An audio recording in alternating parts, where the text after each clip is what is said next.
सांगलीसह संपूर्ण जिल्ह्यात मुस्लिम धर्मियांचा पवित्र सण रमजान ईद उत्साहात साजरा करण्यात आला।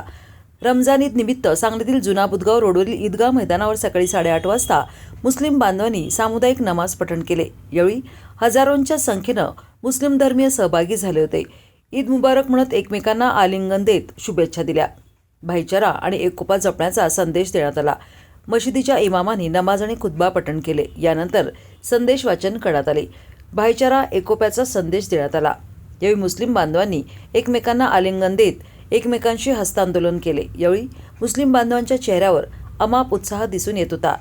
ईदगाह समितीच्या वतीनं नमाज पठणाची उत्कृष्ट सोय करण्यात आली होती। नमाज अदा केल्यानंतर खासदार विशाल पाटील, महापौर धीरज सूर्यवंशी, माजी खासदार संजय पाटील, पोलीस अधीक्षक संदीप घुगे, अपर पोलीस अधीक्षक कल्पना बारावकर, जनसुराज्याचे नेते समित कदम, मनपा विरोधी पक्षनेते मंगेश चव्हाण यांच्यासह सर्वपक्षीय राजकीय नेते, सामाजिक संघटनांचे प्रतिनिधींसह प्रशासकीय अधिकारी मोठ्या संख्येनं उपस्थित होते। यावेळी कोणताही अनुचित प्रकार घडू नये यासाठी पोलिसांचा मोठा बंदोबस्त तैनात करण्यात आला होता।